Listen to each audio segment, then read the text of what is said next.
Well, good evening, everyone. Welcome to Stinchfield. We will get to this sham of a committee hearing looking into the events of January 6th, but there is no way I am beginning this show with that political witch hunt. I refuse to give it that much credit to the left's theatrics that were on display today. We will get to it in the next block, that I promise you. So we begin tonight with the FBI and its parent agency, the Department of Justice.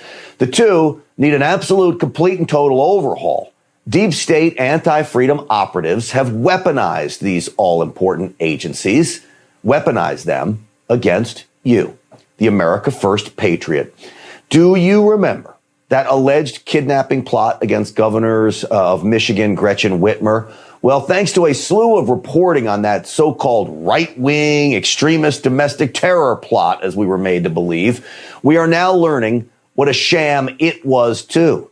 It turns out, according to this reporting, the FBI apparently concocted the whole scheme, recruiting, training, and even inspiring this ragtag group of misfits to try to carry out the plot that never happened. Both BuzzFeed and The Federalist are reporting that the FBI's undercover agents, as well as many as 12 highly paid informants, one got $55,000 in a year, they actually served FBI, these informants, in leadership positions of this Wolverine Watchman militia group, a group that started with just one member when the FBI got involved.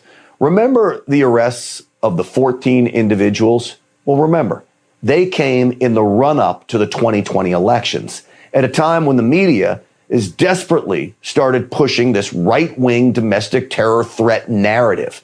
It certainly appears the Whitmer kidnap plot was now all a ruse, a setup job to hurt who else but President Trump and take the heat off, of course, Black Lives Matter and Antifa goons who were wreaking havoc on our streets. Watch. Could Donald Trump be aiding and abetting, basically domestic terrorism? This kind of terrorist gang activity has been enabled by a single source, and that's been Republicans at the national level. These are the types of things you hear from groups like ISIS. This is not a militia. It is a domestic terror organization. This White House has a duty to call it out, and they won't do it. Well, that, of course, is Governor Gretchen Whitmer, the potential victim in all of this. You see, the Whitmer kidnapping plot played right into the domestic terror fear porn being rammed down all of our throats. So after looking at court documents, and I looked at them as well, the whole thing looks like another Russia collusion FBI fantasy. The Federalist points out the prosecutors claim the defendants showed the ability and intent to use explosives. Well, it turns out that's a joke. Here's how the Federalist puts it. Their laughable attempts to ignite uncompressed black powder during a group training event sponsored by one of the FBI informants, which in itself proved how unskilled and incapable the defendants were in the handling or use of explosives. In fact, the Federalist goes on to write, the group's only actual planning with regard to explosives was done by an undercover FBI agent who posed as an explosives expert and black market broker for military-type explosives.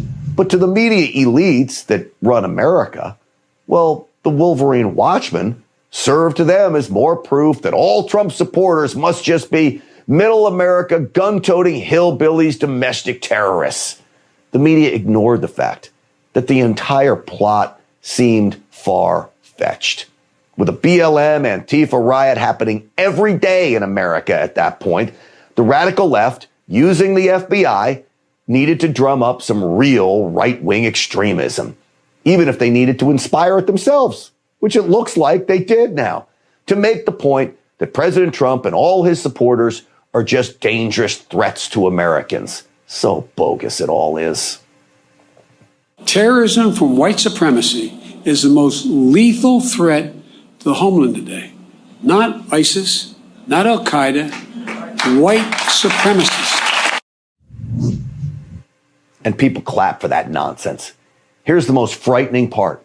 What this case proves is the FBI is willing to use, yes, useful idiots, sacrifice them to play political games, The FBI is willing to exaggerate and even manufacture its case against Americans to ensure a left-wing political victory. We saw it happen to Trump allies like General Michael Flynn, George Papadopoulos, Roger Stone, Steve Bannon.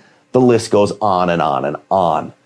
We can no longer call it the Justice Department anymore because, sadly, the Justice Department no longer has anything to do with justice. If it did, the FBI wouldn't be so focused on creating the Wolverine Watchman. Instead, they would focus on real corruption.